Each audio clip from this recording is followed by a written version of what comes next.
While we're waiting, for those that I haven't met, my name is Andy. I'm the newest nephrologist to join the group. I started in January of this year. So I see probably about half the names I've met, and then the other half I'm looking forward to meeting you guys.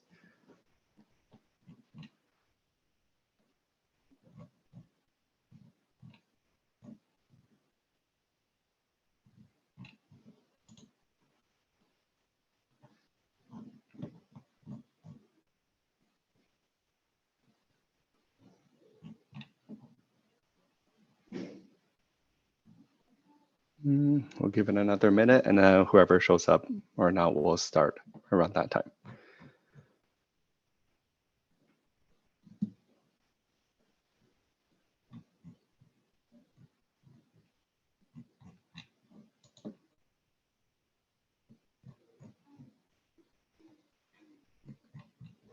Okay, I'm going to get started. I'll keep an eye out in the chat as well. Feel free to ask any questions or something, and then I'll keep an eye out on the chat on the right side. So I'll start off the presentation this time with a case. It was something that was published in the New England Journal of Medicine last year as a case series.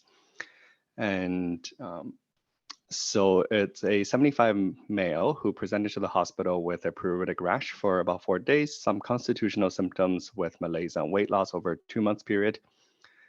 Otherwise, history was not very exciting, but the past medical history and social history, there's quite a few points here. So he's got untreated Hep C with active IVDU, and previously he lived in a rural area with lots of cats, and then he moved to a homeless shelter just a couple months ago.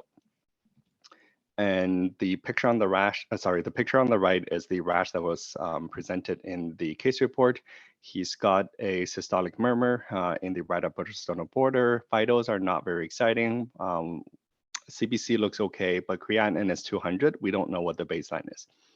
He's got elevated inflammatory markers, low complement levels, and urine looks pretty active with lots of blood. And that UPCR is equivalent to about 350 milligrams a day of 24 hours. He's got about 1.6 millions of Hep C RNA detected.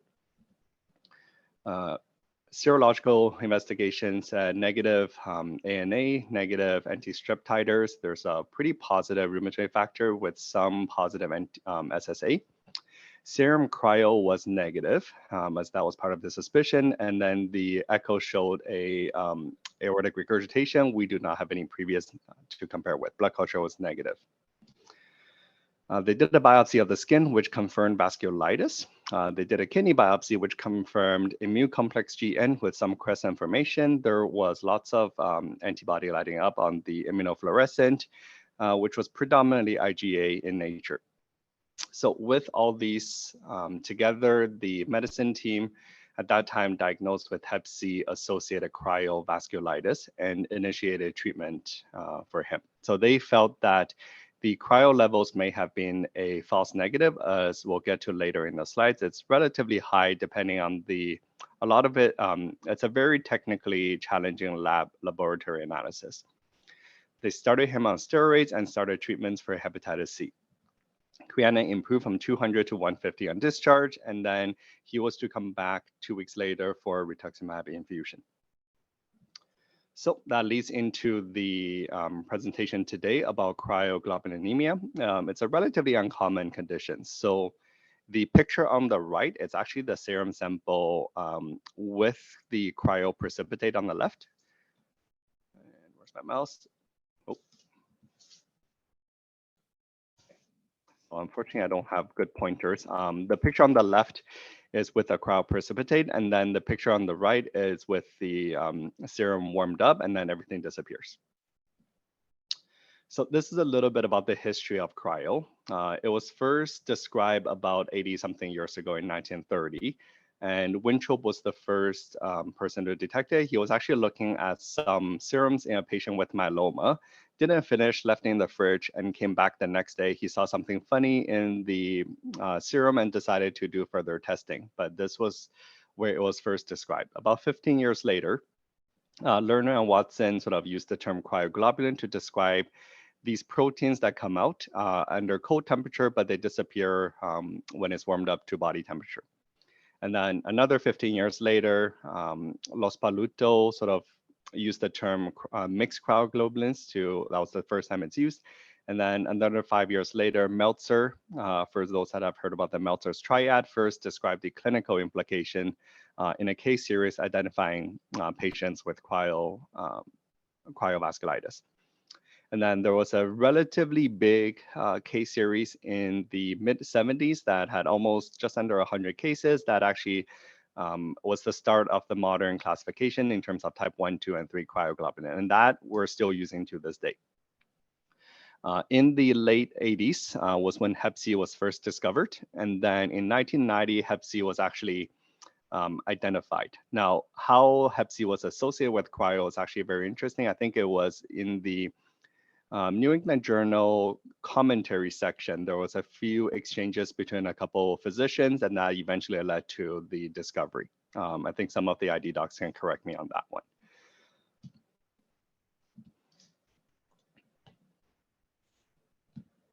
So lots of confusing definitions when it comes to cryo. So cryoglobulin strictly, if you're purist, it describes the immunoglobulins that comes out under cold temperature and they redissolve at body temperature. Cryoglobulinemia, often referred to as cryo, is the presence of cryoglobulin in the serum. Now, that alone does not equate with clinical implication, but they are often used interchangeably, and that makes the term even more confusing. So cryoglobulinemic vasculitis is actually the term describing the vasculitis associated with cryoglobulins. Mixed cryo is when you contain more than one types of cryoglobulin, which we'll get to in a bit. And then essential mixed cryo is describing idiopathic cryo not associated with any identifiable secondary causes. There's a few other terms. The picture on the right was actually a screenshot from London Health Center when I did the presentation last year. Their testing is a lot more complicated than ours, which we'll get to a little bit later. But when you order cryo in London, that whole thing on the right comes up. So cryoprecipitate describes something in the blood that comes out with cooling. This is clinically not meaningful because they can be bacteria, they can be virus, they can be essentially anything. Some of them are meaningful, some of them just happen to be there. So the picture I had up at the very beginning, technically speaking, that would just be the cryoprecipitate. Now, what's in the cryoprecipitate is the part that we're actually interested in. Cryofibrinogen is the fibrinogen that precipitates at cold temperature. So it's in the plasma and not in the serum. Cryofibrinogenemia is a separate disease entity. I've seen one during my training where the patient presented with recurrent TIA symptoms, and cryofibrinogen was picked up as part of the testing. We don't know a whole heck lot about it. Cryoglobulinemia in itself, it's uncommon. Cryofibrinogenemia, it's even more uncommon compared to that. Rheumatoid factor is an important entity to understand here. Essentially, rheumatoid factors are antibodies against antibodies. And since cryoglobulins are antibodies against antibodies, for places that has a high turnaround rate, you can use rheumatoid factor as essentially a poor man's cryo. So estimated prevalence is about 1 in 10,000 to 1 in 100,000. It's a very heterogeneous disease, and there's not a lot of studies looking at this in general because of this rarity, and it's just heterogeneity. So this is the best known cause and pathogenesis of cryo when it comes to hepatitis C. There were some relatively large studies that says about half of patients with Hep C will have presence of cryoglobulin in the blood if you look for it, but only 5% of those people actually develop vasculitis from this. There's also other studies that says the presence of cryoglobulin in itself, it's an independent risk factor for development of non-Hodgkin's lymphoma. And it's about 35 times higher than the average population. And when you're adding Hep C in there, that's a much more higher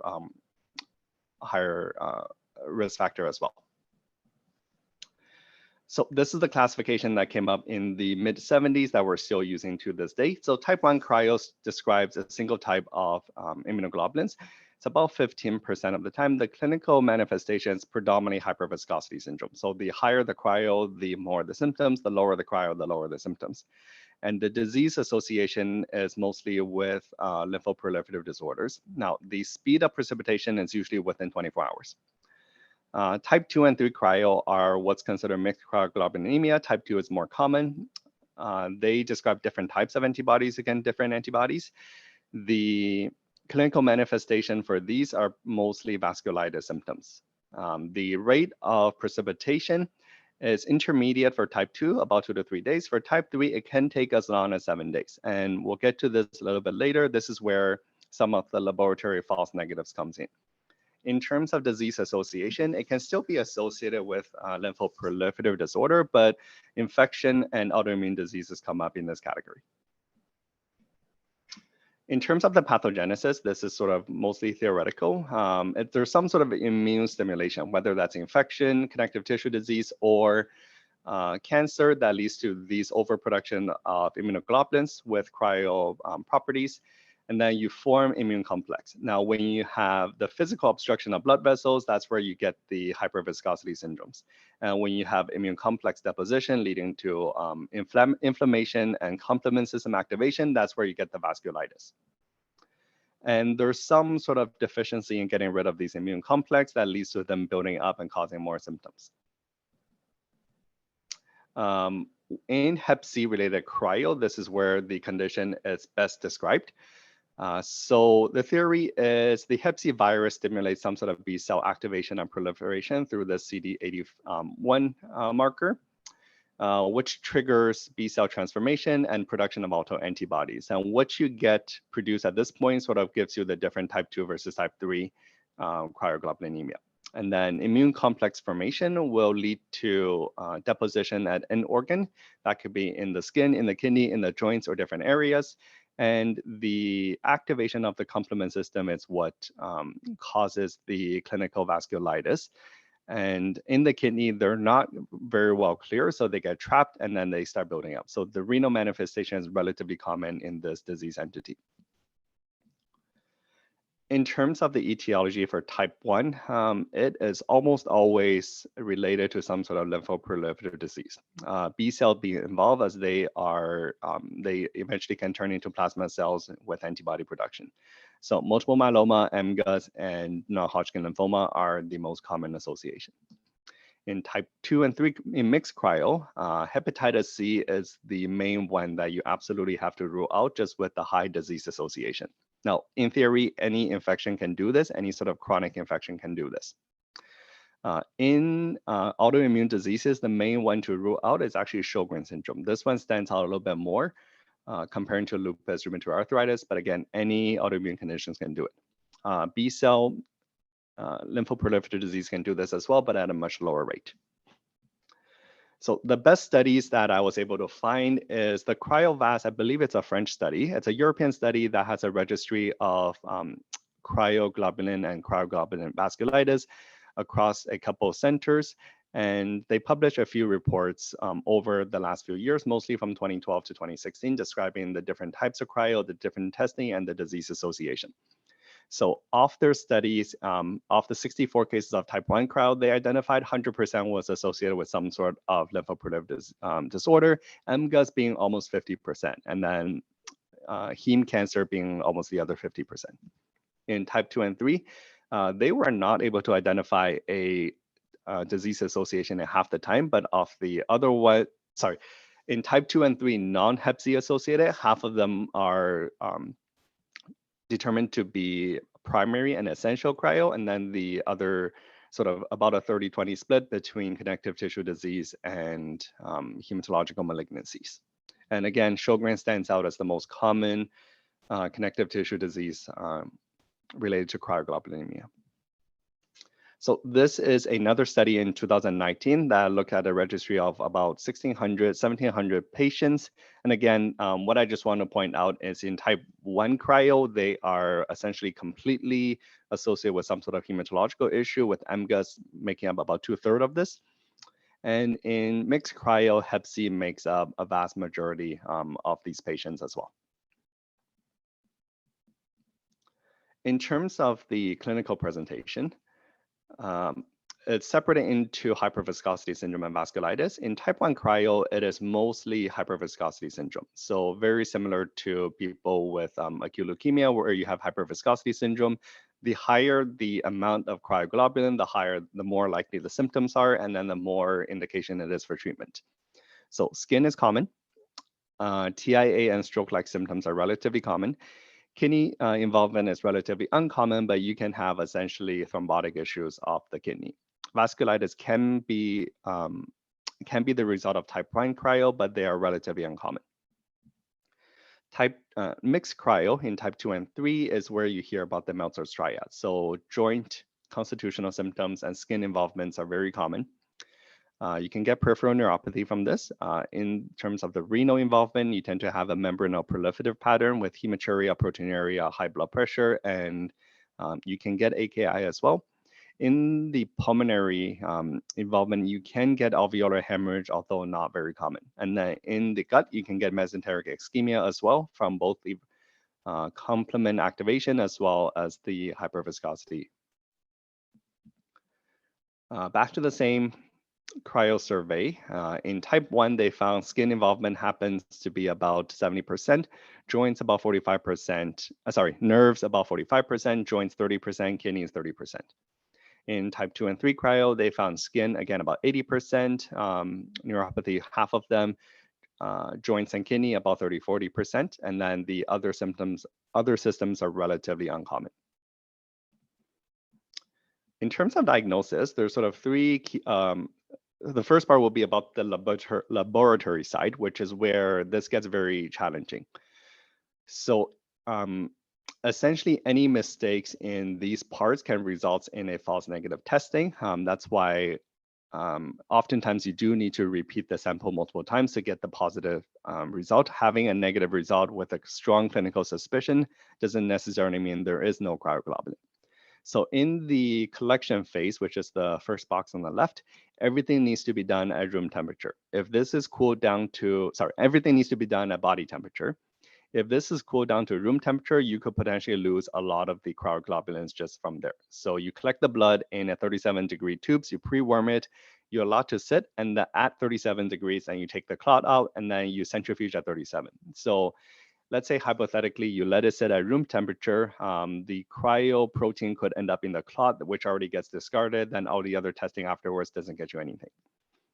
And then the analysis phase is a bit of a qualitative analysis. So it depends on the lab tech.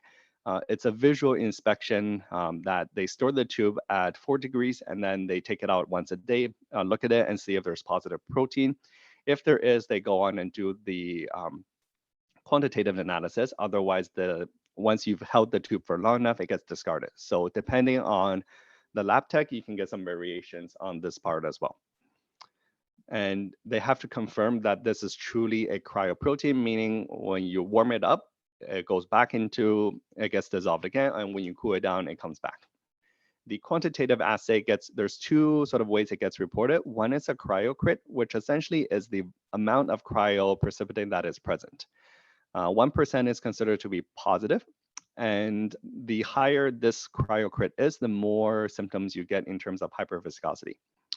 In terms of vasculitis symptoms, the actual percentage of this does not correlate with disease activity. You can have 0% cryocrit, have clinical vasculitis, or you can have 10% cryocrit with no clinical vasculitis. The immunoglobulin, they will give you a specific type of the cryoprotein present, and that is usually done by immunofluorescent. So this is a little bit outdated. It's about almost 15 years ago that there was a center that sort of surveyed a lot of labs in the UK, and they found only about a third of them actually met the criteria that was used at that time. Now, I think things have changed a lot since then, so most of the labs are doing much better in 2020s. The false negatives, we sort of talked about it. Any disturbance in the temperature could be an issue. If there's a very tiny amount, the lab tech could look at it and think it's negative. Instead, it's actually just a very low positive result. False positive, there was some theory about heparin can interfere with this, which in our patients can be an issue.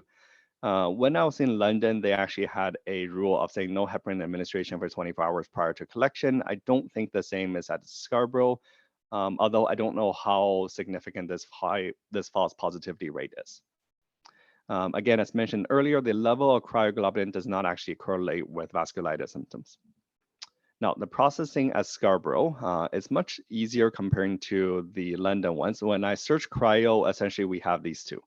Now, when I did ask Sarah, our biochemist, about the protocol, we do test for cryofibrinogen at General, and we test for cryoglobulin at General at Birchmount. Centenary doesn't do any of these testing. They send it to the General for testing.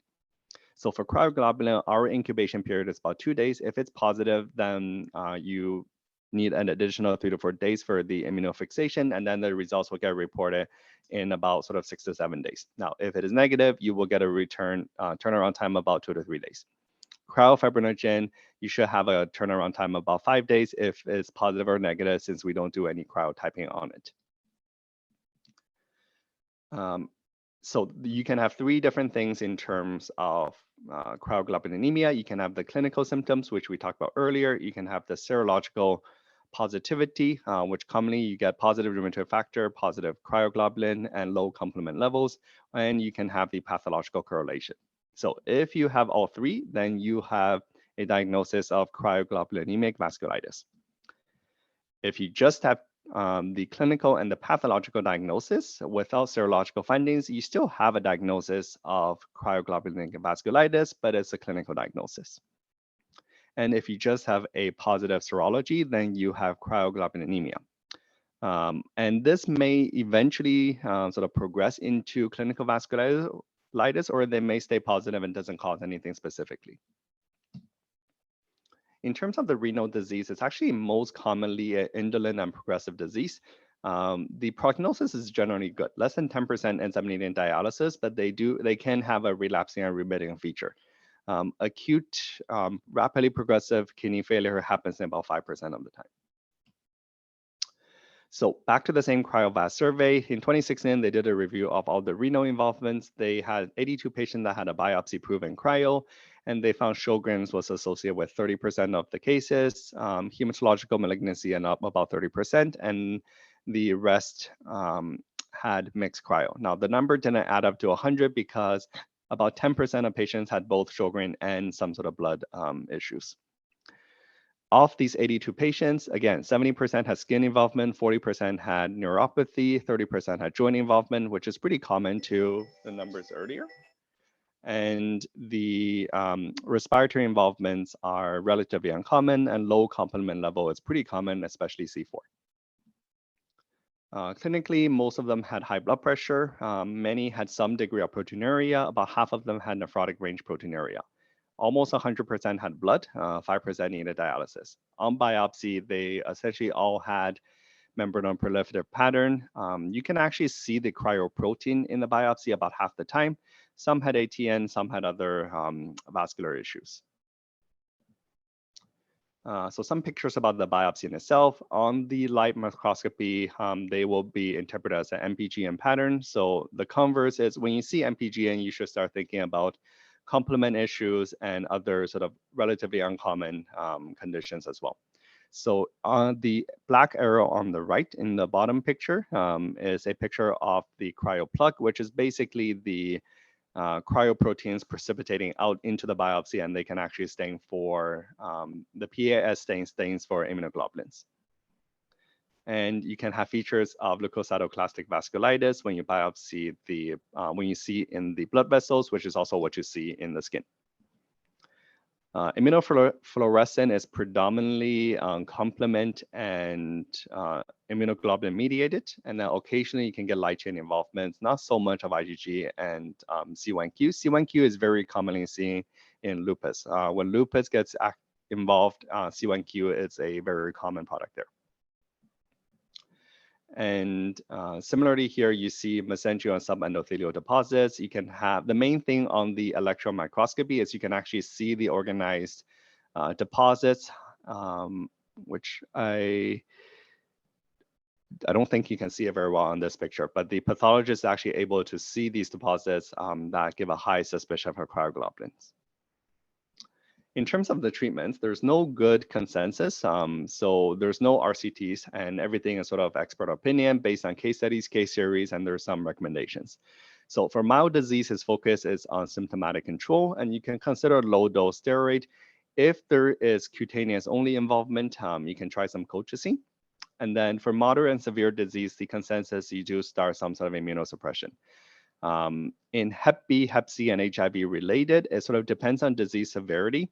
If it's mild, then you would treat the viral infection first.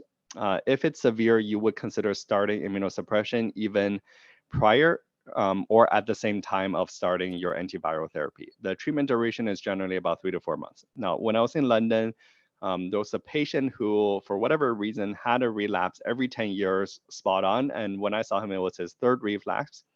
And the presentation was the same every time. He gets steroid and cyclophosphamide for about 4 months. Symptoms go away, and he's good for 10 years. If for secondary causes, for cancer, treat the cancer. For Hep C, again, treat the Hep C. If the symptoms are very severe, you would consider starting immunosuppression together. Hep B and HIV, very similarly, for autoimmune conditions, the treatment options are often shared, but azathioprine and mycophenolate may have a role in these people. These are the general protocols used for prednisone, pretty standard. Prednisone therapy start at 1 milligram per kilo for about 2 to 4 weeks, then taper over time for a total duration of about 3 to 4 months. Cyclophosphamide, you can do both the IV and the PO regimen. It's a little bit less than the ANCA vasculitis steroid for the IV, but for the PO, it looks about the same, but at a much shorter duration. Rituximab, there is both the old and the newer rituximab protocol. You can do the weekly infusion times 4 weeks, or you can do the 1 gram for day 0 and day 14.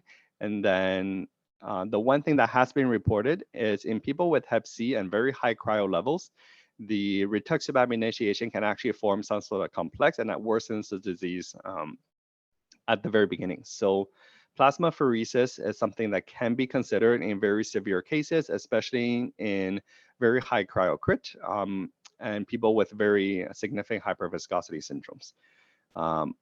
And then since we're not a Plex center, the technical part doesn't apply to us as much.